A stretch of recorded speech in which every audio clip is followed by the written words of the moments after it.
Thank you for the opportunity to address you at this conference this morning. By way of introduction, my name is Tom Martin. I'm the Field Lieutenant for the Virginia State Police in Northern Virginia. I've spent my entire career, 27 years, in Northern Virginia, and I've done that by choice. Many question my sanity, but it truly has been an opportunity for me to learn.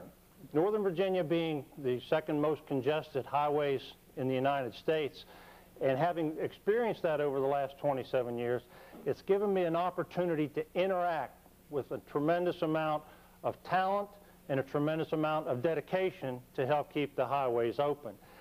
We're talking about incident management, and the three keys being communication, cooperation, and coordination.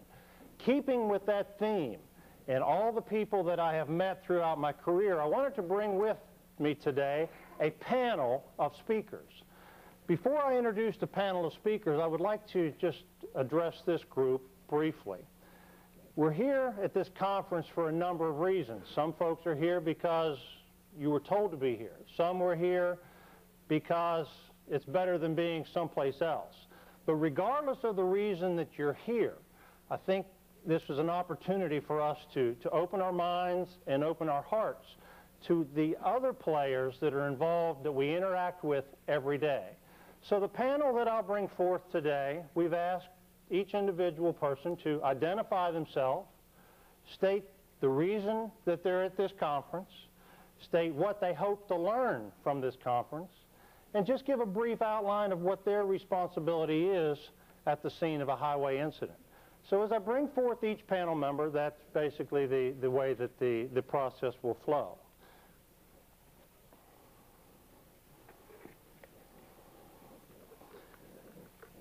My name is Pete. I am VDOT. I design the roads, I build the roads, I maintain the roads, I pretty much own the roads. So if it happens on the road, I'm in charge. The reason that I'm at this conference today is perhaps to learn from the organization as to why, when I receive gazillions of dollars from the federal government every year to do pretty much whatever it is I choose to do, we receive little respect when we're responding to an incident.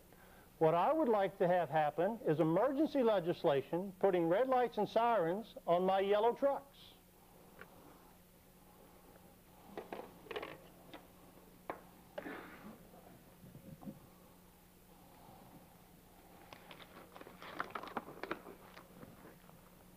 I'm the EMT on the ALS. I'm the fastest one in, I'm the first one out. If it's bleeding, bruised, dizzy, or dazed, I'm in charge. I've been doing this for a number of years, and I have several issues that I would like to address to this conference.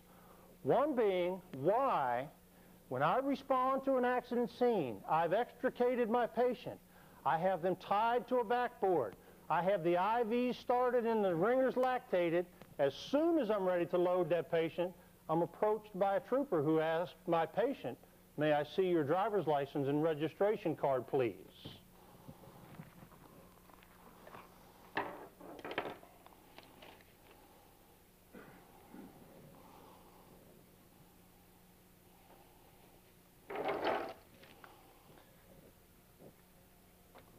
My name's Larry. This is my brother Darrell. My other brother Darrell. We're from Larry, Darrell, and Darrell Towing and Recovery.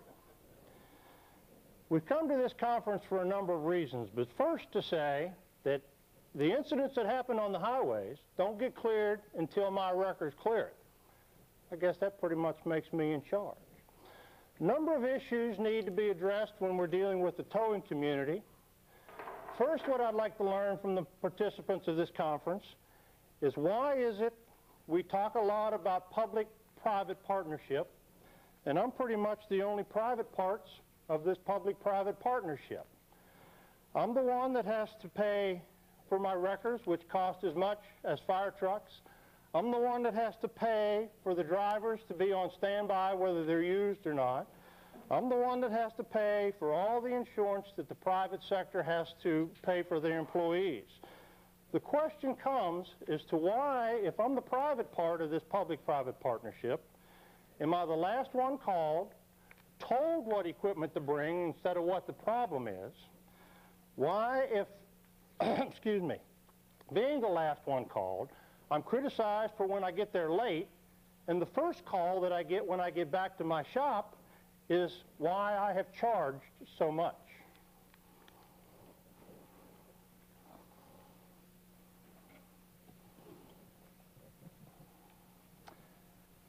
My name's Bob. I'm the traffic reporter's traffic reporter. I'm the spy in the sky and candy for your eye. Each and every day I have millions and millions of listeners throughout the region and throughout the free world hanging on my every report. To those millions of people, I am in charge. They're looking to me to get people around, over, and through every piece of congestion on the highway. Now at the conference I hope to gain information as to why I cannot receive accurate and timely information. Just as an example as to what I'm talking about, merely yesterday, there was a two-vehicle crash on the interstate, involved a dump truck and a car. The roadway was blocked. I needed to be able to tell my loyal and faithful subjects how long the roadway would be closed. I approached the fire captain, asked how long will the roadway will be blocked. They said they have detected in excess of 3 ounces of diesel fuel leaking from the truck, have declared it a hazardous material incident, in the process of evacuating 500,000 people, and the road will be closed for a week. I asked the police officer how long the road will be closed. She told me she was finishing writing the ticket, would be done in a couple minutes, and the roadway would be open. I asked the record driver how long the roadway would be closed. I was told. They were told to bring a flatbed when really what they needed was a medium-duty wrecker for a Class 3 overturned vehicle. They had to go back to the shop and get what they needed. I asked the VDOT representative on the scene how long the road would be closed. They said they would conduct a study, do some surveys, consult a slide rule, and get back to me in about 6 months. The question remains, why can I not receive accurate and timely information?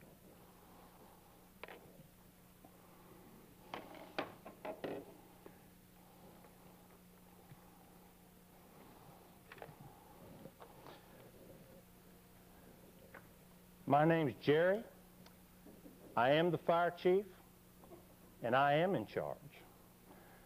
I've been fighting fires, if it's blowing up, smoking or smoldering, for 25 years. I've written the manual on incident command. I've managed some of the largest incidents in the history of the world. The question that remains today, as to with all my experience of saving children and kittens, why, when it comes to highway incident management, does everyone feel compelled to tell me how to do my job?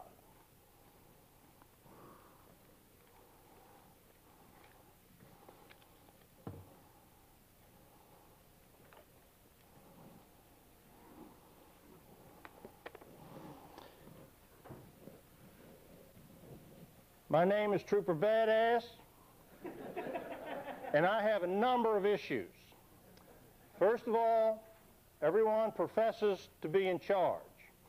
Well, through my many, many decades of experience in law enforcement, I have learned that nonverbal communication is one of the best ways of getting a message across. So, through nonverbal, I will pose the question to you. Who's in charge? Who's in charge? Who's in charge? And yes, who's in charge? Number of issues that need to be addressed at the conference, one being that of response. The question remains is why, when we have a highway incident, do we respond 13 pieces of fire apparatus from 7 different directions, and we get there, we park every one of them sideways in the road? And Jerry, please do not tell me it's because you have the most and the biggest toys.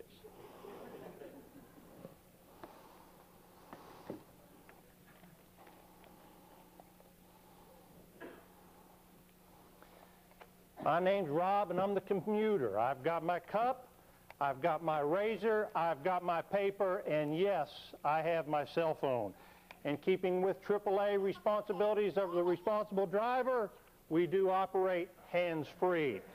I have a tremendous amount of complaints to share with you today. I am a taxpayer. I pay your salaries, which pretty much makes me in charge. Each and every day when I'm operating on the highways of this region, I experience problems. I want all those problems to go away. I want nothing in the HOV lanes except me, even though I drive by myself. I do have the email address for the chief. I know Dr. Gridlock personally. And I wish to express to this group today the importance of me, the commuter, who you work for.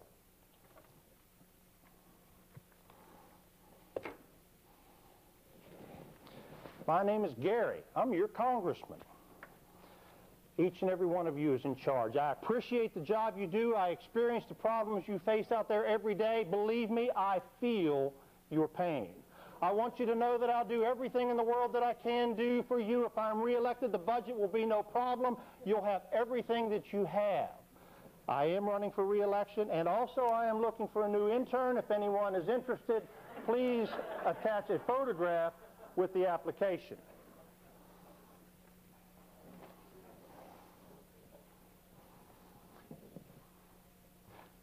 Folks, I'd like to thank the panel members for coming up here today and sharing with you their responsibility and sharing with you their concerns that they have. A number of issues have been addressed by each one of the panel members that have come up, and the primary one is they're all in charge. Well, the reality of it is, who is in charge? The question remains, does it make any difference? It's not about the person.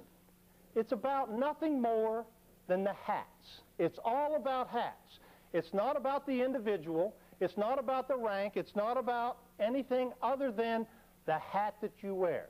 The hats are the critical part. We are not the critical part. Who is in charge? The better question is, who is in charge of what? Do we want people who do not have the expertise in a certain field making the decisions for the others? Probably not. Picture yourself as the victim. Who do you want tending to your problem? For example, if you're injured in an automobile accident, do you want the crash truck to roll up, 2 EMTs jump out with medic bags and rush over to your aid, or do you want a trooper to jump out with his Band-Aid and rectal thermometer to come to you? Probably you want the person wearing the right hat to do the job. That's got to be our focus. When we remember that we're all wearing a hat, and we remember that other people in their hats also have the responsibility, it aids us in answering the question, who is in charge of what? When we look at the overall process of that of incident management, we know that it's got to be coordination, communication, and cooperation. If we have all three of those as equal parts of a triangle, we have an excellent incident management process. But I profess that all parts are not equal until we have the coordination, communication only backed up by our cooperation. It has to start with cooperation. When we look at all the hats that have to be players in mitigating an incident, we know that there are many, many factors. The best way to work through those factors is that process of unified command, where all people in all entities and all expertise is shared to make the right decisions. How do we get this knowledge and information?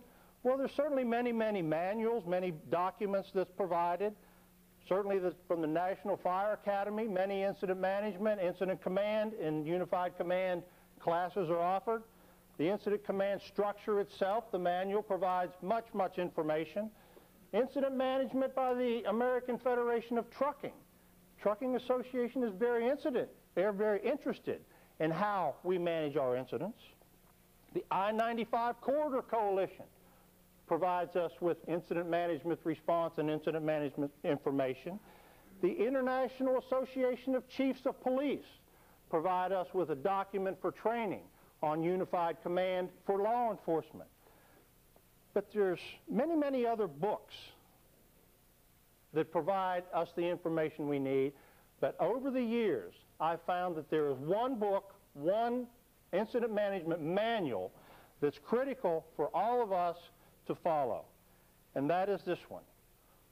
All I really need to know, I learned in kindergarten. If we follow what is professed in this incident management manual, all the hats will become one in understanding and mitigation. I'll share with you just a few of the highlights of what each of us learned in kindergarten. Perhaps we have forgotten.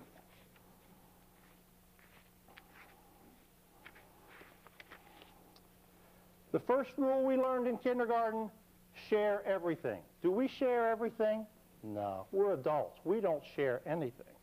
We certainly don't share information. We don't share time. We don't share many, many things. But we learned in kindergarten the importance of sharing everything. Incident management rule number 1. The next, play fair. Do we play fair? No. We're adults. We don't play fair. We don't have to play fair. We're wearing our hats. When we're wearing our hats, we're important. We're individuals. We don't need to play fair. Incident management rule number 2, we learned in kindergarten, play fair. Number 3, this was in there strictly for law enforcement, don't hit people. Put things back where you found them. We could all learn a few lessons from that. Clean up your own mess. I don't know that we're very proficient in that. Don't take things that aren't yours. All these pertain to that of incident management. Say you're sorry when you hurt someone. Do we do that as adults? No, we don't do that. We don't do that in our personal lives. We certainly don't do that in our professional lives. If we offend someone else wearing a different hat than ours, do we ever go back and say, I shouldn't have done that, I screwed up, maybe we can do it better next time? We don't do that because we're adults. We have pride, we have egos, and we have big hats. But once upon a time, we learned. Say you're sorry when you hurt somebody. Wash your hands before you eat. That's a sick leave issue for all of us. Flush. Good rule. Warm cookies and milk are good for you. Law enforcement side, 7-Eleven coffee and donuts. Live a balanced life. Learn some, think some. Take a nap every afternoon. The more age I have, the more important that's becoming. But this last one, when you go out into the world, watch out for traffic, hold hands, and stick together. That hold hands part, personal preference, don't ask, don't tell. But the rest of the information when you go out into the world, in which we do every day, watch out for traffic. It's critical to our safety. And stick together. This is one of the areas that we've lacked over the years. It's one of the areas that all of us, through communication, coordination, and cooperation, can make our sticking together much, much easier, make our incident scene much, much safer, and make the process of cleaning up the traffic messes that occur each and every day much, much greater. With that, thank you for your time and attention. It's been a pleasure for me to address you today.